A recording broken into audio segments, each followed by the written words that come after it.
नमस्कार, आप देख रहे हैं टीवी 24 नेटवर्क। मैं हूं आपके साथ पूनम यादव। संसद के मानसून सत्र का पहला हफ्ता हंगामे की भेंट चढ़ने के बाद आज से पहलगाम हमले और ऑपरेशन सिंदूर पर तीखी चर्चा होने की संभावना है, क्योंकि सत्तारूढ़ गठबंधन और विपक्ष राष्ट्रीय सुरक्षा और विदेश नीति से जुड़े इन दो मुद्दों पर आमने सामने हो सकते हैं।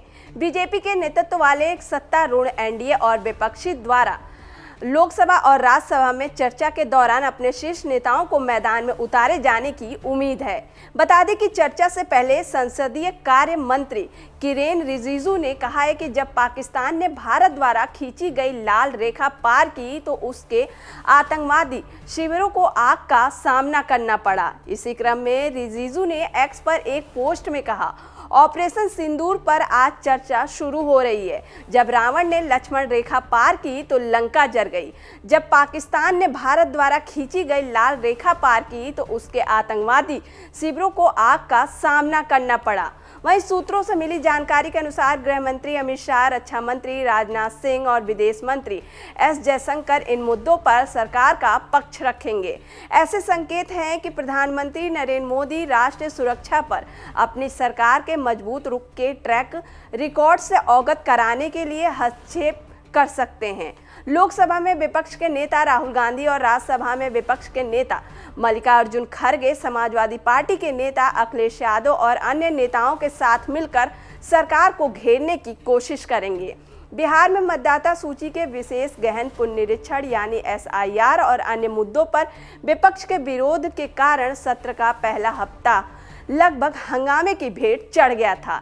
इसके बाद संसदीय कार्य मंत्री किरेन रिजिजू ने 25 जुलाई को कहा था कि विपक्ष 28 जुलाई को लोकसभा में और 29 जुलाई को राज्यसभा में पहलगाम हमले और ऑपरेशन सिंदूर पर चर्चा शुरू करने पर सहमत हो गया है। दोनों पक्षों ने प्रत्येक सदन में 16 घंटे की बहस पर सहमति व्यक्त की है, जो तय समय से अधिक होती है। लोकसभा की सूचीबद्ध कार्यसूची के मुताबिक सदन में पहलगाम में आतंकवादी हमले के जवाब में भारत के सशक्त, सफल और निर्णायक ऑपरेशन सिंदूर पर विशेष चर्चा होनी है। अनुराग ठाकुर, सुधांशु त्रिवेदी और निशिकांत दुबे जैसे नेताओं के अलावा सत्तारूढ़ आरजेडी द्वारा उन 7 बहुदलीय प्रतिनिधि मंडलों के सदस्यों को भी मैदान में उतारे जाने की उम्मीद है, जो ऑपरेशन सिंदूर के बाद भारत का पक्ष रखने के लिए 30 से अधिक देशों की यात्रा कर चुके हैं, जिसमें शिवसेना के श्रीकांत शिंदे, जनता दल के संजय झा और तेलुगु देशम पार्टी के हरीश बाल योगी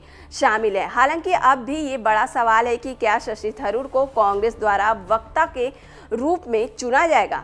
थरूर ने ऑपरेशन सिंदूर पर भारत का पक्ष रखने के लिए अमेरिका सहित अन्य देशों में सर्वदलीय प्रतिनिधि मंडल का नेतृत्व किया था। थरूर ने आतंकवादी हमले के बाद सरकार की कार्रवाई का उत्साहपूर्वक समर्थन किया, जिससे उनके अपनी पार्टी से संबंध खराब हो गए। आपको वहीं आगे बताते चले कि विपक्षी दल 22 अप्रैल को पहलगाम में हुए आतंकी हमले के पीछे कथित खुफिया चूक और अमेरिकी राष्ट्रपति डोनाल्ड ट्रंप द्वारा भारत और पाकिस्तान के बीच संघर्ष विराम कराने का दावा किए जाने के मुद्दे पर सरकार को घेरने के लिए तैयार हैं। पहलगाम हमले में 26 लोग मारे गए थे, जिनमें ज्यादातर पर्यटक थे। राहुल गांधी ने बार बार सरकार की विदेश नीति पर हमला किया है। उनका दावा है कि भारत को ऑपरेशन सिंदूर के दौरान अंतर्राष्ट्रीय समर्थन नहीं मिला। वह सत्तारूढ़ गठबंधन पर निशाना साधने के लिए ट्रंप के लगातार मध्यस्थता के दावों का हवाला देते रहे। सरकार ने ट्रंप के दावों को खारिज भी कर दिया था। पीएम मोदी ने ऑपरेशन सिंदूर की सराहना की है। पहलगाम हमले के बाद इस ऑपरेशन के तहत पाकिस्तान के कब्जे वाले कश्मीर और पाकिस्तान में आतंकी संगठनों को निशाना बनाया गया था। प्रधानमंत्री और सरकार के मुताबिक ऑपरेशन सिंदूर अपने उद्देश्यों में 100% सफल रहा और इसने भारत के स्वदेशी हथियारों की क्षमता को साबित किया। बीजेपी और उसके सहयोगियों ने आतंकवाद के खिलाफ लड़ाई में प्रधानमंत्री मोदी की नई नीति को रेखांकित किया, जिनमें पाकिस्तान के भीतर आतंकवादी पनाहगाहों पर हमला करना और सिंधु जल समझौतों को स्थगित करना भी शामिल है। पहलगाम हमले के जवाब में भारत ने आतंकवादियों के ठिकानों पर सटीक हमले किए थे। इसके बाद पाकिस्तान की ओर से भी कार्रवाई करने की कोशिश की गई और दोनों देशों के बीच 4 दिनों तक संघर्ष चला। भारत ने दावा किया कि पड़ोसी देश के कई हवाई ठिकानों पर गंभीर नुकसान पहुंचाया गया और पाकिस्तान के आग्रह के बाद दोनों पक्ष सैन्य कार्रवाई रोकने पर सहमत हुए।